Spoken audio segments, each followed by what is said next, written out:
Good evening and welcome once again to Republican Update. My name is Vincent Rita. I'm the chairman of the Rockland County Republican Committee, and tonight our special guest is no stranger to us, Ed Day.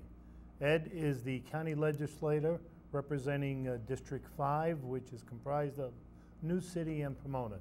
Ed, welcome back on the show once again. Good to be back. And just as a personal note, thank you for bailing us out tonight. The gentleman that was supposed to be here had an emergency and couldn't make it. Happy to help Thank out. God you're always on hand to help us out. Ed, you haven't been on the show in quite a while. Right. And the last time you were here, I know you have a special shout out. Yes. And you were a wounded veteran, the walking wounded at the time. Why don't you go ahead? Yeah, basically, the last time I was here on crutches after knee surgery, and my junior midget New City Rams team was heading upstate for the state championship game. And I don't know if it's because I wasn't there or not, but they did win the state championship. So just want to let them know I didn't forget them. That was the third time some of these young men had actually won a state championship. And I'm still coaching, my 20th year this year, so I'm enjoying it. That's great. It's great that you're involved that much in the community and hold down a full-time job and still have time to do your legislative duties. Okay, we spoke about this before and I had you on the show. And you truly were one of the first to bring forth conversation at the legislature about term limits. Right. Would you like to give the viewing audience an update on where we're at with that now? Well, basically, it's in committee. It's not going forward yet. I mean, look, that's just the reality of the legislative process that happens in every level of government. But I feel very strongly about it. I believe that we should have a rotation in office on a regular basis. I believe, frankly, that like as I did, I came into this much later in life at 55 years of age. I feel I bring a lot of life experience to me. I think that should be done for a period of time and let somebody else come in, maybe a young person coming in early in his career or her career, bringing some passion and youth and vigor to a process. But I just do not believe that the Founding Fathers believe that this should be a career. It's a post-World War II dynamic. The President of the United States has 2 terms. I think we would all be served well by taking out this continual process of re-election. So it is awaiting hearing in a committee. It has not been moved forward. That's where it is. But something I still bring it up regularly. I'm not going to back off my beliefs, and I feel the people in this county do want that. And again, to be clear, what I'm asking for is not to pass it. I'm asking for it to be on a ballot so the people of the county can decide whether they want it or not. Right. And did you have anything specific in mind, whether it be 2 terms, 3 terms, 4 terms? Yes, the legislation was written as three full terms, 3 terms in office. Which would be 12 years. Correct. Right. It brings me back to the legislators, mainly speaking the majority at the time was the Democrats. They were very reluctant to put forth when we were trying to get the 2-hat deal. A lot of them were serving as supervisors and county legislators or councilmen and county legislators. And it was really unfair. But eventually they had to get it out of committee, and eventually the people did speak, and that's why you pick one or the other. And I think probably that's the way your proposal is going to go with this term limit. No, I agree. Eventually it's going to have to come out. Yeah, I wasn't, 15 states have term limits. I wasn't around when this particular process was going on with the 2-hat rule, but I remember reading about it. I do remember the fact that the people got so incensed about it that public opinion eventually swayed people to move forward and change the law. Exactly, and I think that's what's going to happen eventually with it. Ed, you're a very active legislator, and you've got your hand out there, dipping and testing the waters and different things. And I know you've been very vocal on the animal shelter. Right. Again, would you bring us up to date on what's going on with that? Yeah, in the short version, the Hightower Animal Shelter, which is the only shelter we have in this county, really has fallen into great disrepair. Nothing had been done really to keep up with it. And what I did is, with other legislators, I did bring forth a resolution to establish a capital projects line to repair it.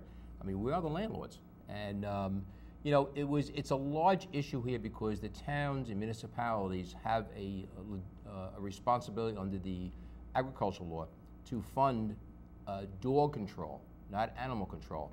So it's a bit of a hodgepodge, but the county level of government has supplied a location up in Pomona. They also convey roughly $40-some-odd thousand a year of county tax dollars to the shelter, but it's the place has fallen into such disrepair, and we've tried to move an issue. Have you been there yourself to see Oh, a it? number of times, absolutely. But here's what's happened. We were successful in getting the capital line established. Unfortunately, with the financial issues being where they are, it really has gone to the side because people have been laid off. So, but what has happened, and this is interesting, what has happened is the people who believe very strongly in animal care and control in this county focused on what was going on, and they have now picked the ball up and have their own effort underway to rebuild the shelter. It's a wonderful thing to see. They're selling pavers, which I bought one already. You know, it's a wonderful thing to see. So I think with the passion of the people involved and the fact that they're right, that there is a need to take care of the animals. I mean, we're measured in a great way as humans, is how we take care of those who are less fortunate and how we take care of those of the animals in our society. So it's a good thing to see, and I think good things are going to come from it. I really do. Mm-hmm. And in your opinion, you'll think it'll be brought up to snuff and up to repairs that I think needed? if the county financial conditions make it difficult to do that, I think the community at large, because they're passionate about this issue, I think they're going to step up to the plate, and that has been the byproduct of this. That focus, that just by bringing it forward to government, brought a lot of people out who believe that the issue was right. So you know, it's moving in the right direction, which is a great thing to see. Oh, that's great. You know, a lot of folks really have no clue of what the job of a county legislator is and how intense it is and how many things that really come under your domain. And you are a very, very active county legislator, as I mentioned early on. The other hot issue in New City, Haverstraw, if you will, area was the police firing range. Right. Okay, there were an awful lot of complaints from the folks, and I know you jumped right into the fray of that.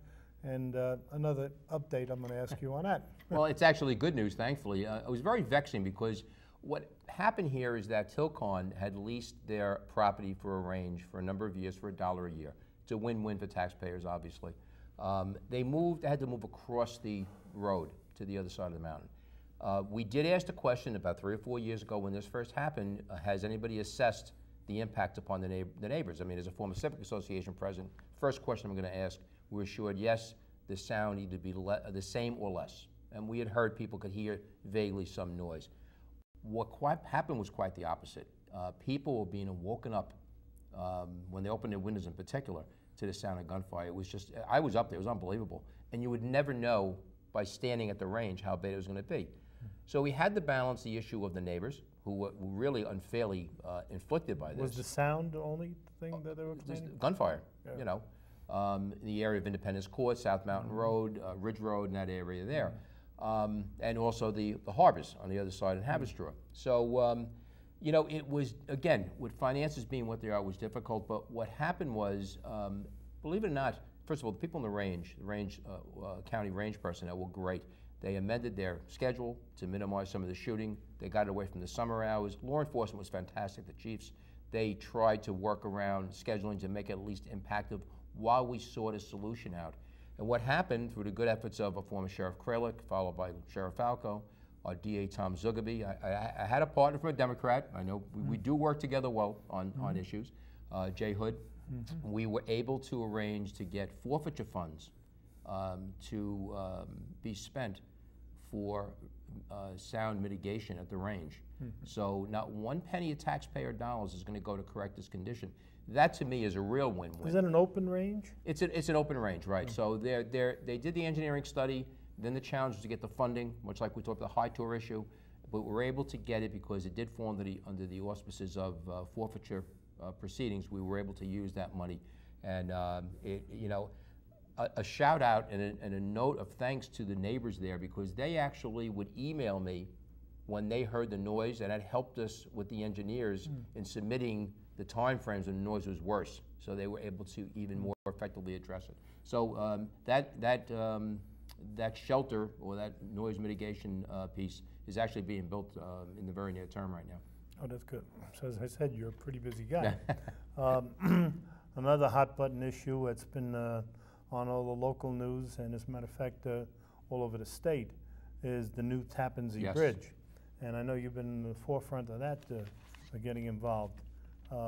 Quick update on that. Yeah, well, first of all, we have to start with one premise. We need a bridge built. And you know I've been saying this for a number of years. The bridge had a shelf life of 50 years. We're past its 50th birthday and then some. There has to be an understanding that a failure of the bridge, I'm not talking about a collapse, I'm not looking to create, people having panic attacks, but a failure of the bridge, the impact upon the economics, commerce, your home values, people trying to get to work, it would be immeasurable. So it needs to be addressed, and there's been too much talk and too little action. The governor of the state finally said, boys and girls, enough, we're moving forward. They are dealing with all the issues attendant to the environmental impact, the construction issues. They're having meetings 3 times a week I had a meeting in New City Library, for example. But the one thing that I just could not swallow was the announcement of a potential $14 toll. Yeah. And my answer to that was simple, it was unacceptable. And here's where it's important for people to be really tuned in to what the argument is. The comparison was made, well, after all, the bridges at the GW and the bridges in the city are about the same price. But you notice they didn't point to the bridges north of us, the Mid-Hudson, Newburgh Beacon. What I said very simply was this: do not compare apples and oranges. The GW Bridge is part of the Port Authority, and the other bridges, the Whitestone Bridge, such as they are, as part of the MTA. They also support real estate interests, such as the World Trade Center, the subway system with the MTA, airports with the Port Authority. That's where a lot of toll dollars are going. They don't have that situation here. What you have here is a barge system, the only grab that's coming out of the Thruway Authority fund. So my comment was very simple. This is an opportunity for government to do something better now, be smarter about it, and I was very happy to see the governor within a matter of days said, you know something, we got to do better than the $14. So we're going to stay on it, and we're going to look at changing the Thruway Authority, I think, to make it more responsive to the people in the area. Okay, let's stay honest just for another minute or so. They say the estimated time to get it built is going to be about 5 years. And the cost is something like $50 billion? $5 billion. $5 billion. Right. I would think that in 5 years' time, we'll probably be looking at a $14 toll. Do you disagree with that? I disagree, yes, absolutely disagree. Because again, the rationale being used is to compare to bridges that it's an apples and oranges conversation. Those are different bridges. What I've said is this: we have a number of bridges. We have a bridge authority. Why don't we get rid of the bridge authority and have one thruway authority? There are people right now who travel certain areas of the state, don't pay a penny towards a thruway authority. Well, the thruway authority picks up the responsibility. Meanwhile, you are driving on the Tappan Zee Bridge, and the money you're paying is going to support other parts of the state in the thruway. So it's a matter of taking advantage of, taking an opportunity here, availing yourself of an opportunity to maybe make this work better. And as Tom DiNapoli, our controller, has already said, he's looking to thruway authority with a with a bit of a critical eye as it relates to their finances. So this may be a good time to take 2 birds with 1 stone and fix it. And also, here's another issue with the Tappan Zee Bridge. Nobody has had the conversation until the other night when I brought it up. The effect on commerce, the effect on, for example, Westchester residents who presently go to the Palisades Center. The Palisades Center brings in about 25% of our sales tax revenue. Any hit on that number is going to affect jobs, and you got to pick the slack up from property taxes. Westchester has a brand new mall, the Ridge Hill Complex. I'm well aware of it because I've been on the security there. I didn't get it. But it's a beautiful destination mall. Don't you think some Westchester residents are going to say, you know something, I'm keeping the $14 in my pocket, I'm driving down to Yonkers, I'm going to the Ridge Hill Mall. And then you lose that shopping. So, there are a lot of dynamics here that have to be addressed. And again, I'm heartened to see the governor has recognized it. Now we have to hold everybody's feet to the fire. Right. And as far as the financing in this and the payment of this, there was a lot of mumbo jumbo is coming from the federal government to state government. How exactly are we paying for this? Right now, there's no significant federal funding. I know going from these scoping sessions, there are efforts underway to speak, to converse, and try to get something out of our federal representatives. I would urge people right now to join us in reaching out to our state senators, our U.S. senators, and our congresspeople. Congresspeople. Absolutely, because we see them here a lot. We need help here. This would be this is something that is a classic shovel-ready project that we need to help on, and it's a major connector right through the middle of our state. So if this absolutely qualifies, so let's see some help from our federal representatives on this. And until that happens, are they going to do any work to start that? Yeah, they're going to move ahead. The governor's indicated all these issues. You know, you hear people say, well, if you focus on this, I think every good executive is able to balance a few balls at one time. That just comes to the territory. I've had that with the NYPD and Baltimore PD as a chief and a commander. It's not a tough thing to do, but it's going to be forge ahead, do it smart, do it properly, leave an opportunity for mass transit. When you build it in such a way that mass transit can come afterwards, because it's not just an issue of the bridge itself. In order for mass transit, whether it be rail or BRT, bus rapid transit, you have to have about 10 miles on either side of the bridge for it to work. So it's not just an issue of the bridge itself. You need to create that extension along the roadway in order for these other mass transit options to work. So when they're going to start forging ahead, who's going to be paying for that? This right now, it's going to be state. State's going to bond it, and where the funding is going to come and how it will be paid back. That's what the debate of the day is right now. Right. And I submit very frankly, this is a project that is part of the thruway. The cost should be spread across the entire thruway, not to Rockland and Westchester residents only. Okay. Now let's talk about a very touchy subject. It's on the minds of everybody, most of the residents here in Rockland County, about the condition of the county's finances. Right. I know you're deeply involved in that as well, and maybe we can talk something about that. Yeah, I mean, yeah, where we all look. I mean, Rockland County is no different than any other county in this regard. We've dealt with the recession, and we've dealt with state mandates. That has been an impact upon every county. But the fact is, Rockland County is at the bottom of the pile. So, you know, that's a great excuse for some politicians in this county. It doesn't cut it with me. Right now, one of the major drivers has been the hospital, the Summit Park facility, has been losing nearly about $10 million a year. We were told it was making money. That didn't help matters. That affected our general fund. Overestimations of revenue by the administration to the tune of $80 million over 6 years. That has affected our financial condition. I would simply point out to people in 2009, this is on YouTube, by the way. People can actually find this on YouTube. I did the Minority Report as a leader of the minority back in 2009. February of 2009. Our deficit at the time was $9 million. It is now probably in the vicinity of $100 million. We urged the administration and our colleagues to take steps then to stop what was happening with the recession and deal with it now, as many states had. Unfortunately, that was not done. So that's where we are now. We find it in the minority as Republicans a bit frustrating because the last budget was a 30% property tax increase. Numbers voted no. We needed support from the county executive in order for that view to be upheld. The vote was one vote past the veto minority. If one more person was changed, if there was a veto, that budget never would have went in. Yeah. And it shouldn't have. No, it shouldn't have. And you know, and you look at this year, we got an update on the finances right now.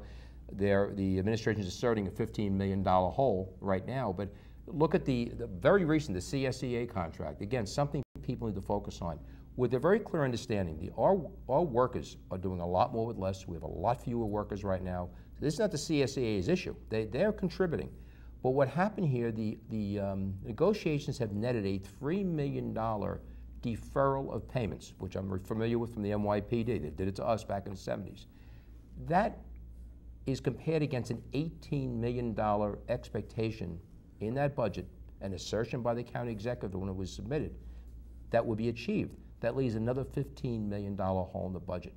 And to put a comparison on that, the energy tax that was passed by in the legislature, that's supposed to bring in $7.5 million. That's the equivalent of a 25% property tax increase. This is double that number. So we're looking at some issues coming this year. It's not going to, the problem is not fixed at all. And myself and others in the legislature, again, most notably members of the minority, the Republicans, we've insisted on a two-pronged approach. We said, look, you know, if you want to increase fees and taxes, do it for a finite amount of time that's geared towards fixing the problem, but at the same time, do something to stop the bleeding. We've only seen one side of the ledger, the increased tax side. which I will not support that. Right. And what puzzles me is to talk about Summit Park. If we're losing $10 million a year, why did it take us so long to find out we're losing $10 million a year? Well, Would that come under the Director of Finance? Would that come under the Commissioner of Hospitals? Would that come under the County Exec's office, the legislature? I'm confused about that. I can tell you that we found out about the most recent amount of bleeding almost by accident from an audit. We find these things out about a year later, 11 months later, typically from audits. But we were assured back in 2009 that there was a $3 million profit. We were assured in 2010 that there was a profitable operation going on.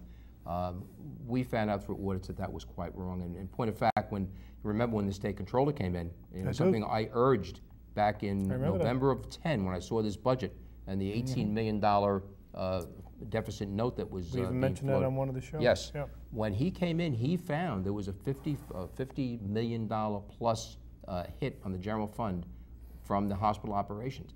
It's not being manageable. The consultants that came in to look at it, their commentary in the management of the hospital was scathing. There's no other way I can put it. So the recommendations have been made. The issue of the Summit Park facility is now in the hands of the county exec. We've asked him as a legislature to come back to us before the budget is submitted, let us know what he sees should be done, and incorporate that into the budget, proposed budget. But it's your opinion it is going on the block for sale? It's my opinion that there are very few options as long as we do not see an improved management structure there. That's the only opinion I can take away from what I've seen. Okay. Before the show started, we were talking about that road closing in Clarkstown, where there was a barrier put up instead of a gate. Yes. And I had suggested to you to explain that to me, and I'm sure people are confused too, why you would vote to sue your own town, you and Chris Carey, and you kind of explained it to me, but I'd like you to talk to our viewing audience, because now I could understand why you vote went that way. Basically, this was an emergency item brought forward by Legislator Maroney, and I know he had a number of conversations with the town of Clarkstown to deal with this whole issue of closing a roadway. I know people who live there, and there is a traffic issue, there's no question about it. The issue we had at this point was that first of all, the vote did not start any litigation. What the vote did very simply was this, was authorize the county executive to tell the law department, if appropriate, you can initiate legal action. It's really a chess move more than anything else. Right. Nobody's looking to sue anybody and create more issues. But there was some concerns about the legalities, number one. There was some concerns about the safety issue, because instead of having a gate there, which makes sense, I mean, a gate is used with a lock, that's used. That's a normal thing that's done when you cannot get certain traffic issues under control. There was a blockade there, a physical blockade, which prevented Fire emergency service, engines, right. man. And there were quotes in the newspaper. Again, we had just gotten that when we sat down in the meeting that night. So what we did very simply, we changed some of the language, because again, I said this at the meeting. I said, look, we should not be here. You know, we have enough issues between town and county governments going on. We should not be throwing fuel on that fire right now. Let's take the inflammatory language out. Let's try to do something that takes us a step closer to finding a way that deals with this in an appropriate manner. Because from what I had seen and from comments that were given to me from Legislator Maroney that were attributed to our law enforcement people, that to me was an immediate issue.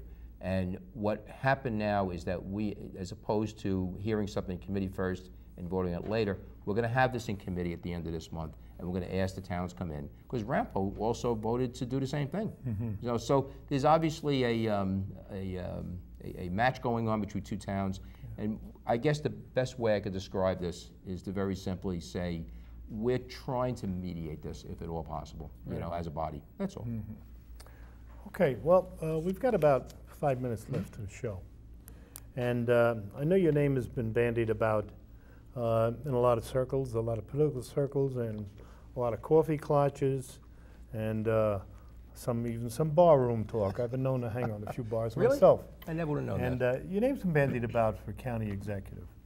You certainly have built yourself up a wonderful career with the New York City Police Department, and you're doing a very fine job as a county legislator, running in your third term now, the beginning of your third term. What are your intentions, Ed? You taking a good look at this? Are you considering it? You want to share something with our audience? No, what I'll say very simply is this. First of all, to have people have that kind of belief in you is an extremely humbling experience. As you know, I'm a recent addition to politics. I haven't been doing this since I was 20, started at 55. My feeling is very simple as this. I entered this business of politics to make things better for my community. People seem to like what they hear. They seem to believe in what I'm doing. And yes, a number of them have come up to me and say, look, we need to hear your voice in a different position because you will get more done. I'm certainly weighing it. You know, the worst thing you can do is believe your own press. You know, people can say all the nicest things they want, but the one thing I think I bring to the table here, should I decide to do something like that, is at my age, my background, you know, having an executive background in the private and public sector, have had in command in law enforcement, and also been in a situation where I've gone to a different city and had to deal with, you know, recrafting an agency, plus five, 6 years in government. So I have some sense of the way things work. I think I could bring a lot of good things to the table. So I'm weighing it for sure. I'm looking to see if the support that I'm hearing truly is there. It's not what I had in mind at this stage of my life. I had my career in law enforcement, but I have another investment now. I have 2 sons and a grandson. My oldest son has told me after fighting in 2 wars, you know, Dad, you know, I want to stay here, and it's getting tough. I want your grandson to stay here. And I've heard a lot of people who really, it's scary, people who I've known for years saying, you know something, throw my hands up and we're looking to move. You can't lay it all at the county, but it's a tone. It's a dour tone in this county right now, and it needs to change. We need to hear positive things. We need to have a new direction. So I'm going to give it some thought, and you know, at the appropriate time, if it's something that I believe I can do with the support of people, I would certainly give it a lot of consideration. Okay. And also very important to you, you have a fundraiser coming up, I believe a golf outing. Yes. Let's give us some information on that. September 27th at the Blue Hill Golf Course. It's a very forgiving course for people like you and I who play. Yeah. But the best part is that a very dear friend of mine, somebody who I met over the last couple of years and we became very good friends, Tommy John, New York Yankee legend. He just said today that he wishes he had a nickel for every time somebody said Tommy John surgery. Yeah. You know, but he is going to be at the outing. He'll be playing golf with us, and he'll be at lunch afterwards. So if you're interested, you can contact me by email, which I know is going to be at the end of the show. Right. Very moderately priced, but you get to meet a Yankee legend, hit a few, and at a beautiful place in Pearl River. And a good luncheon. And a great luncheon at Emmons Castle. Yes, absolutely. Okay. All right, just very briefly, because we're about running out of time, give us an update on your 2 wonderful sons. One just as a captain in the Army who's just gotten out of the Army. Right. Chris is now in the business world, and your other son is finishing his training now. He's at the last third of his training for Special Forces. Right. When he get his Green Beret, he's trying to outdo his older brother, who was a Ranger. Yeah. But no, Chris is doing great. He's got his own house. Apple of all of our eyes. CJ, our grandson, has just turned 3. Michael is in Richmond right now doing some medical training. That's part of the Green Beret training, and things are going very well. Christopher, like I said, he's with Selway Capital right now, an internship. He's finishing up his master's at Columbia. He explodes all the myths about the Army is for people who aren't too smart. He's a Yale and a Columbia will be a Columbia graduate. And Michael, we just marvel at his dedication to getting that Green Beret, being 1 or 2 of 100. It's a tremendous thing to watch. It really is. And he could have took the short road too in OCS, and he decided to go to Hardway. Yeah, he was obviously a graduate of Iona, and he could have gotten his second lieutenant bars by going over to candidate school. He said, "Nope, I want to be the best." That's Michael. That's great. Well, Ed, once again, you've been a great guest. Thank you always are. Thanks again for bailing us out, and we'll have you back shortly. Thank you very much. And please tell our viewing audience, don't forget Ed's golf outing on September 27th. Thank you, and good evening.